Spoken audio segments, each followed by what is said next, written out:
So we've been trying out this new model at Peer-to-Peer University. I don't know how many of you are familiar with our website, our challenges. And we've been basically using it as a more sustainable alternative to courses because the peer-based, learning is peer-based, it can happen at any time.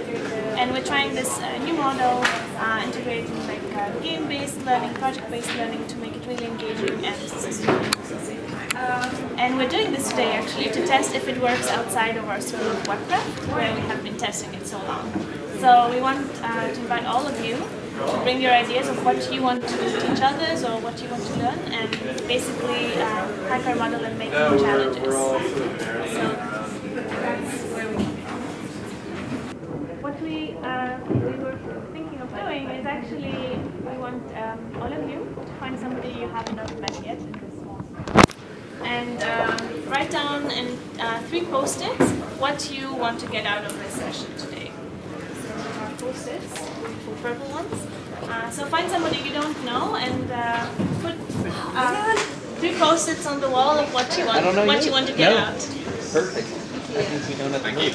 Yeah, that's nice and easy. The tool, find out about P2PU, what is it? Good question. And then helping others.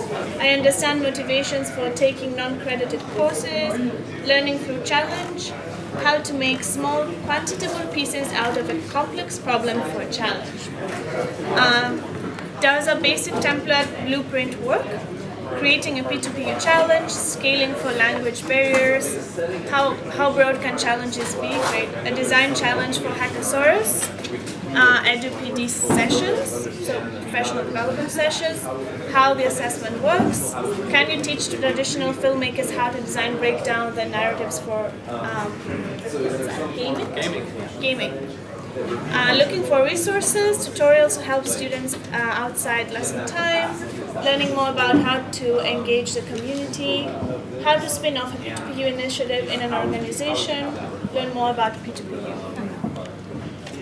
And how does recognition fit into the process? But I do like the idea of snapping, because...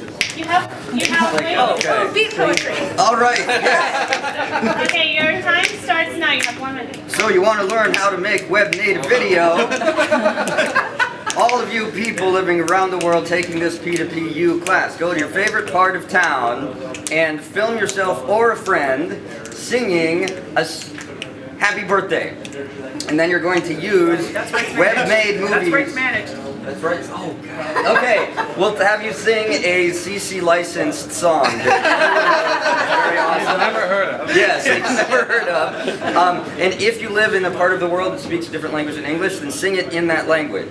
And then, what's snapping? I know, I was snapping and everybody was like, I'm snapping it. And then we're going to take it all together and use Popcorn Maker to shoot different parts of the song using each of your videos, and use Popcorn Maker to subtitle it in your particular language that you're singing it in.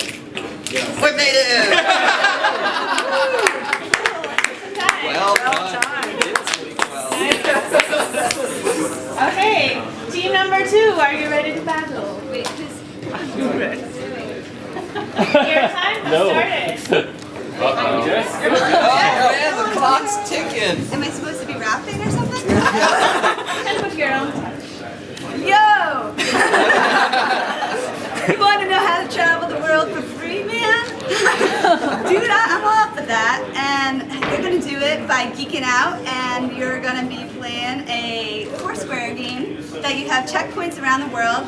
And basically, each checkpoint is going to teach you a lesson in terms of how to basically travel for free. So you are going to learn, for example, couch surfing. You're going to learn about the Internet of People. You're going to learn about woofing, which apparently means a few places to stay. You're going to learn about hitchhiking, and you're going to learn about how interning can all help you get a free couch at the end of the night. And it's interest-based, so if you are really into art museums, each point is going to be relative to your specific interest. And as more people join the game, you get more points, and the more checkpoints around the world, you get more points, and the more you complete, the more points you get. So you're really full of points. Wonderful. Thank you. Oh, sorry. Geeking and game, and how to travel. Nice. Lee, you are up. Okay, we're going to teach particle physics to 16th century-year-old students. How are we going to teach that? Well, hiding, we're going to use the hiding aid Pelmanism. I don't know if you know it, where you have all the cards laid out, and you turn them over and you get 2 cards to save, then you win the hand and so on. In this case, the 2 cards will be 2 particles, the description, the name of the particle and the description of the particle. And we'll actually have the students write the pairs themselves. So they'll write the pairs of cards, we'll put them all together, you play the game, and then, you know, see. So hopefully at the end of that they'll have learned all about the names of the particles and what they do. And then we'll put all these cards together in a poster, so that we've got something to take away with them, giving the descriptions and to remind them of everything they've learned. Time is clear. See the cards. And team number 4. So what we're teaching is basic rhythms musically, so drums. What we have to produce is a story, and the method for doing that is by battling. So we're going to battle the drums. We're going to give, divide the group. It's probably a better group activity, so it's online with search later.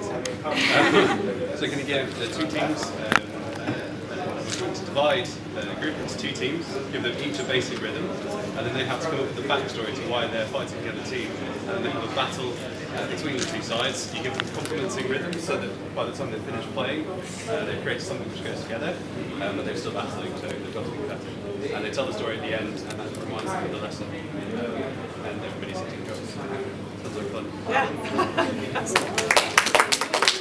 Okay, so let's go for a round of voting. We'll do like a silent voting, so be animated so we don't disturb everybody else. So let's hear it for team number 1. Wait, what are we voting on? The best pitch. Okay. Multiple times. Yeah. Yes. Whoever gets the most votes wins the round. Yeah, we can do a hand, but you can be very animated. Okay. You can't vote for your own. You cannot vote for your own. Alright, okay. So let's hear it for number 1. Okay. Top me. Okay, team number 3. And team number 4. Woo! Okay, I think it's a tie between team number 1 and team number 2. This didn't go very well. Okay. Maybe we don't need to vote. Exactly. Yeah. So we're gonna do the same thing. doesn't work. Exactly. Well, yeah, it doesn't work very well if you cannot be noisy. So We could go have space. We can be noisy. Yeah, let's be noisy. So we do this one more round. Now there is a twist. I want you to also think of badges that you can give your learners while they're taking that challenge. Now when I say badges, what means Carla. Hey, we're totally set in this group. We're already badged up. Badges are, I want you to think about them like if you were thinking about what it was you would like people to work towards, or ways that they might get assessed, or criteria or curriculum that you are thinking about, and whether or not you want to go minute on a kind of granular level, like start one of the basic skills people need, or whether or not you want to meta challenge, right? A meta, so people have to build something to get a badge. So, any questions about badges? Yeah, So they're recognitions of learning, essentially. an example of a badge for the rapping team here would be like a rapping badge, or like what was Good snapper. a story, or like What are these 18th called? exactly. got the grill They got the grill The grill badge, got it. but also like a storyteller badge. And because we want to think of this challenge as something that we do together, think also of like peer badges, like a collaboration badge or something like that. Okay, so But we're enough doing a talking. new. Yeah, you guys. We're not badging. Not badging. We're not badging. The next one. So you choose the next one from the pile of index cards you have, and you're gonna get a new one. So, We don't need to snap this time. Okay, so your time we're starts tubing. now. We're tubing. We're tubing and making an animation. We're mapping the people flow going into and out of the tube because there has been a zombie outbreak. and we need to know how the zombies are actually spreading. And we have badges, so we're mapping this. You can get a map maker badge. We're mapping it with Google Fusion tables.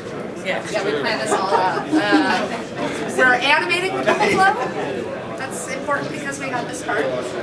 You can get a geolocation map and you can get a graph badge. A geolocating badge and a graphing badge. And the Google Fusion tables badge. And a Google Fusion tables badge, exactly. Yes. You want to make up any more? Zombie Slayer badge. Oh yes, there's zombies. No zombie badge? Yeah, Zombie Slayer.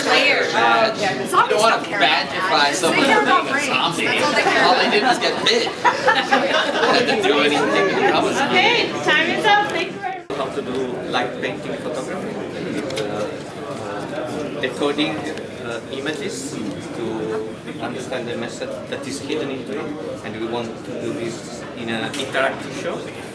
So the game is everyone has got 30 seconds to take a picture in a dark room, and there's a public that tries to decode the message, and we got a list of badges that are the best text writer, image maker who can express a concept with an abstract image, decoder, creativity badge, super styler badge, and the super light painting photography.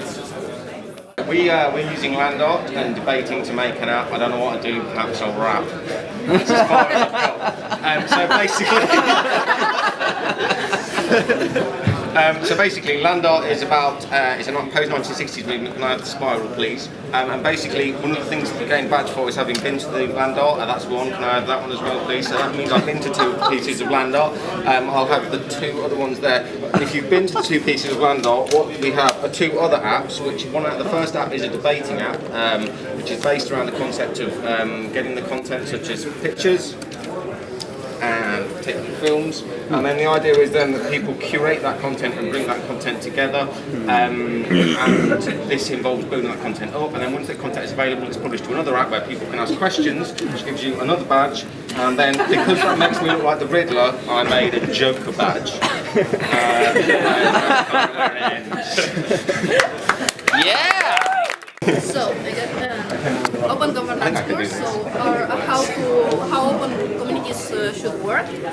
So we identify like how to teach this course. We have characters like people contributing in open communities, like facilitators, helpers, event organizers, and those characters usually in open communities they don't identify themselves like very active. So we are trying to build a series of challenges like activities. So every character could pick on this challenge, and so we have a messing of characters, and they also earn badges like badge for facilitator, like a badge for helper. And those badges are on different levels. So as for example helpers, which are not very visible in our open communities, can take different badges. And at the next festival, for example, we'll have people who help this year, like or